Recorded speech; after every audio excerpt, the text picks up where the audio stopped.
नमस्कार किसान भाइयों, स्वागत है आप सभी का एक बार फिर आपके अपने YouTube चैनल किसानों की पाठशाला में। किसान भाइयों, अगर आपकी धान की फसल गवोट अवस्था में है या आपकी धान की फसल में 5 से 10% बालियां निकल आई हैं और आप अपनी धान की फसल से बढ़िया पैदावार लेना चाहते हैं और आप चाहते हैं कि आपकी जो धान की फसल है उसमें बालियां निकलते समय जो बीमारियां हैं वो ना लगें और जो धान में बालियां सफ़ेद निकलती हैं वो भी ना निकलें। किसान भाइयों, आपने अक्सर देखा होगा कि जब आपकी धान की फसल में बालियां निकलती हैं तो उसमें कुछ बालियां सफ़ेद निकल कर आती हैं या फिर निकलने के बाद सफ़ेद हो जाती हैं। और किसान भाइयों, जो बालियां निकलती हैं उनके दाने कभी कभी काले पड़ जाते हैं। तो किसान भाइयों, जब हमारी धान की फसल में बालियां निकलती हैं तो उसमें बहुत सारी बीमारी, बहुत सारे कीटों का अटैक हमें देखने को मिलता है।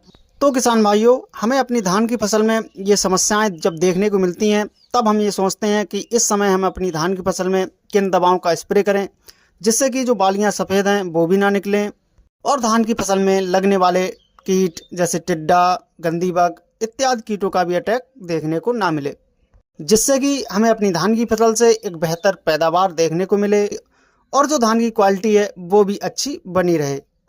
तो किसान भाइयों, इस अवस्था में आपको कौन सी दवाई लगानी है, कितनी मात्रा में लगानी है, यह पूरी जानकारी मैं आपको देने वाला हूं। तो आप वीडियो को बिना स्किप किए हुए लास्ट तक जरूर देखें जिससे कि आपको भी एक सही और अच्छी जानकारी मिल सके। तो किसान भाइयों, इस समय आपको जो अपनी धान की फसल में स्प्रे करनी है उसके लिए मार्केट से आपको जो दवाएं लानी है वो लानी है थाइमेथॉक्सम FS 30%।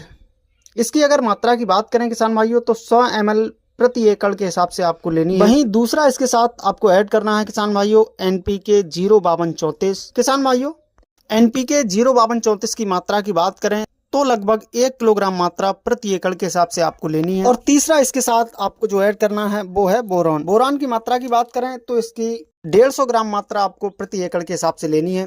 किसान भाइयों, इन तीनों दवाओं को आपको अच्छी तरह से घोल बनाकर अपनी धान की फसल में स्प्रे करना है। लेकिन घोल बनाते समय आपको ये बात विशेष ध्यान रखनी है कि आपको NPK 05234 का घोल अलग तैयार करना है, क्योंकि जब हम NPK 05234 का घोल तैयार करते हैं तो जो NPK है वो बहुत ही ठंडी होती है, जिससे कि और दवाओं के जो ख़राब होने की है वो संभावना बढ़ जाती है।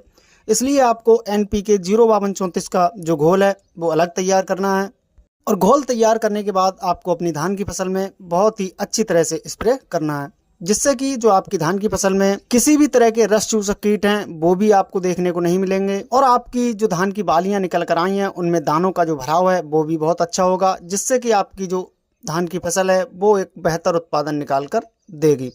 तो किसान भाइयों, आपको इस समय इन दवाओं का अपनी धान की फसल में स्प्रे करना है तो आप अपनी धान की फसल से एक बेहतर उत्पादन निकाल सकते हैं। किसान भाइयों, जानकारी पसंद आई हो तो वीडियो को लाइक एवं शेयर जरूर करें।